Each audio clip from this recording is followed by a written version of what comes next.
நீ தமிழர் தமிழர் ஒன்னும் ஆகாது தம்பி. பப்புலாம் எங்கிட்ட வேகாது. வாழ்தான்.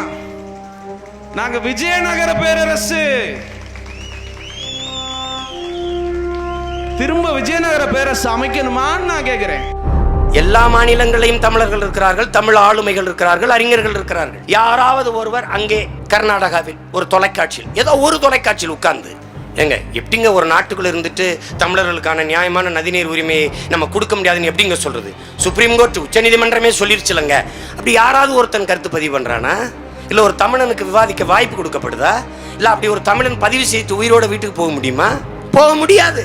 ஆனால் தமிழ்நாட்டில் தமிழர் அல்லாதோர் தமிழர் சிக்கலுக்கு, தமிழருடைய கருத்துக்கு எதிராக பதிவு செய்துவிட்டு பத்திரமாக வீட்டுக்கு செல்ல முடிகிறது. காரணம், தமிழர்கள் ஜனநாயகவாதிகள். ஆனால் நாம் பழி சுமப்போம். இனவெறியர்கள், நம்மை இனவெறியர்கள் என்பார்கள், பிரிவினைவாதி என்பார்கள், அவர்கள் இனவெறியை தூண்டுகிறார்கள் என்பார்கள். ஆம், நாங்கள் இனவெறியை தூண்டுகிறோம், இல்ல தூண்டி விடுறோம். இருந்திருந்தா நீ எல்லாம் இந்த வார்த்தையை பேசியிருக்க முடியாது. நாங்கள் செய்வது இனவெறி என்றால் அதை விட பெருமகிழ்ச்சி ஒன்றும் இல்லை.